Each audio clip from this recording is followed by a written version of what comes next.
Hey everyone, welcome to another class, another discussion, another podcast about the basics of cannabis. This is the Darshan Talks podcast, regulatory guy, irregular podcast with host Darshan Kulkarni. You can find the show on Twitter at Darshan Talks or the show's website at darshantalks.com. Well, we should probably start with the disclaimers. Obviously, this is not intended to replace legal advice for you. This is obviously just general educational advice, if you will. It doesn't set up an attorney-client relationship, and you'll get these disclaimers across the board, if you will. The way we want to go after this is to discuss three different levels that currently exist. There's the federal level, there's the state level, and there's the local level. When you talk about the federal level, there are multiple agencies involved. Most people just think of the FDA, and the FDA is just one of several. You've got the USPTO, you've got NIDA, which is the National Institute of Drug Abuse, you've got the DEA, you've got the FDA, you've got the SEC, the FTC, and the Department of Justice. So let's start with NIDA. So NIDA actually contracts with the University of Mississippi to grow marijuana for use in research and in clinical studies. There's actually been a lawsuit recently where people have sued NIDA and sued the federal government, basically saying, you guys with the DEA need to work and allow for more facilities to do research into medical cannabis, and that has not happened. There was a court decision that said that the DEA needs to move faster, or more specifically, the DEA needs to explain why more actions have not been taken recently. The contract itself was last renewed in 2015, and the university designated a secure plot of land where marijuana crops are grown every few years. The marijuana is grown, harvested, stored, and made available as bulk marijuana or other purified elements for use in research, basically. The FDA has four primary goals. They want to look to make sure that if you're making medical claims, the product is not adulterated, not misbranded, it's safe, and it's efficacious. So the first question is not adulterated. Most recently, there was a medical marijuana facility in Pennsylvania that was shut down because they could not demonstrate that the product was not adulterated. Is that enough? A lot of people are still questioning whether that's enough or not, but that's where we are right now. As it relates to misbranding, the FDA recently sent out numerous warning letters to several facilities, most recently being Curaleaf, for advertising their product as the CBD product for making medical claims. So obviously you have to be really careful about what you can and cannot say. As it relates to safety and efficacy, there was a recent situation where the FDA had a hearing, and you guys might have heard of that hearing, where they asked the current cannabis industry, if you will, whether medical or recreational, to prove if there's any information on safety and efficacy. And outside some very notable examples, like GW Pharma, there were very few people who actually had pure evidence or hard evidence to prove whether the product works or not. It was mostly based on case studies. And it's important to recognize that when you're talking about case studies, 100 case studies don't equal a single good study. Case studies are just that, one-offs. The next industry, the next agency, I guess you can think of, is the SEC and Treasury Department. The SEC basically comes in and regulates the banking industry. One of the big problems you have as part of the banking industry, if you will, is the fact that it's considered illegal for the most part. The cannabis grown, if it contains THC, is considered to be illegal at the federal level. The problem is that where do you put the money? If it's legal at the state level, and these companies, these organizations are generating a lot of money. The SEC and the Treasury basically regulate whether the product will be regulated appropriately and whether it can be deposited into banks. At this moment, that hasn't quite worked itself out.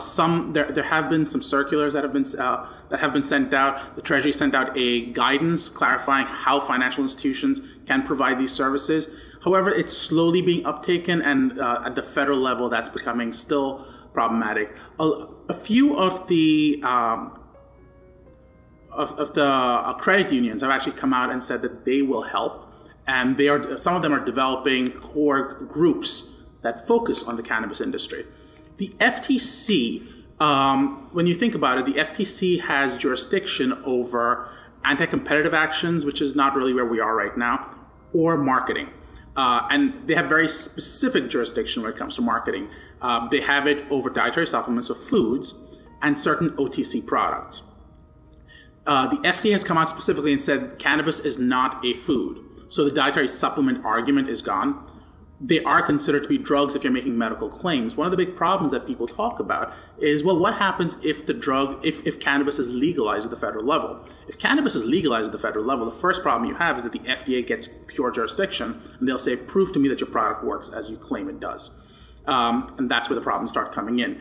A lot of the medical marijuana facilities that provide drugs for anxiety and all these different claims that the states allow for may not be allowed to make those claims.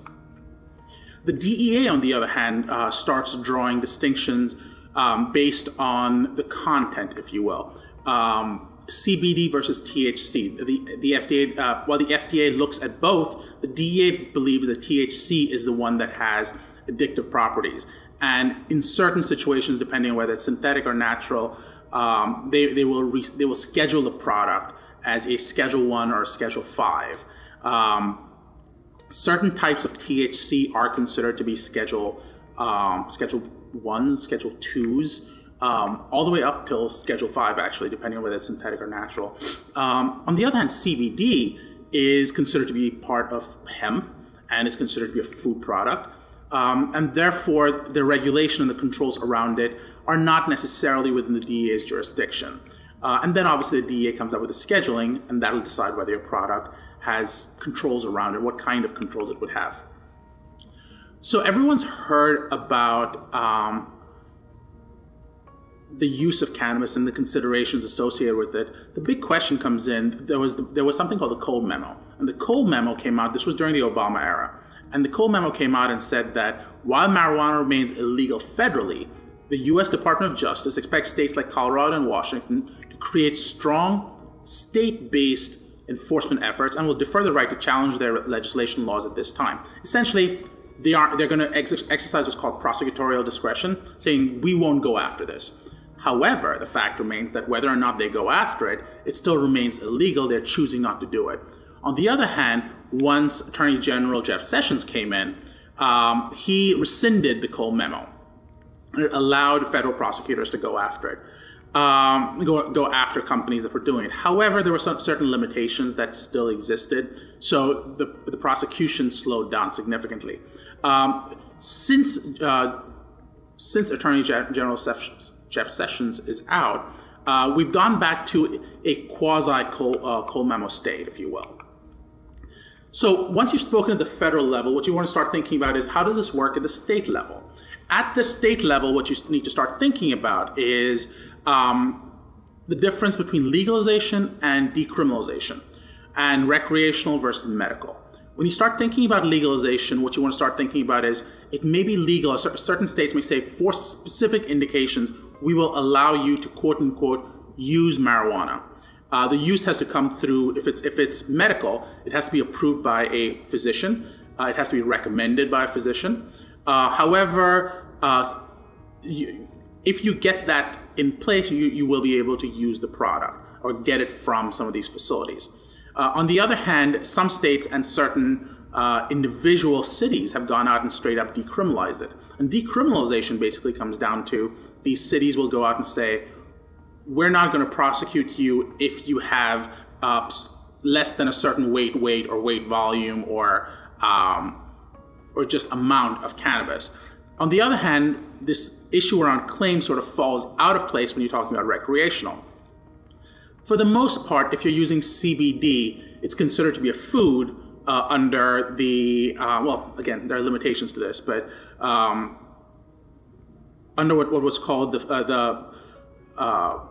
well, it was considered that you have a recreational versus a medical option. When you're talking about recreational, as long as you aren't making claims, people may be able to use it. But again, that goes into whether you've got enough THC in there or not. If you've got enough THC, you may not qualify for recreational. At this time, for medical, there are a total of 34 states, the District of Columbia, Guam, Puerto Rico, and the U.S. Virgin Islands, which have approved, which have comprehensive, publicly available medical marijuana programs. On the other hand, 12 states allow for low THC, high cannabidiol products for medical reasons. And I'll make sure that we have information for the state cannabis programs and some sort of maps, if you will, available in the show notes as well.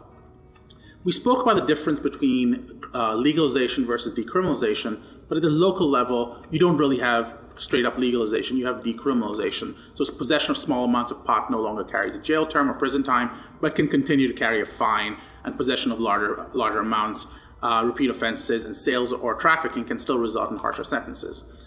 If you still have questions, feel free to leave a message, to put a comment, and please subscribe. Thanks.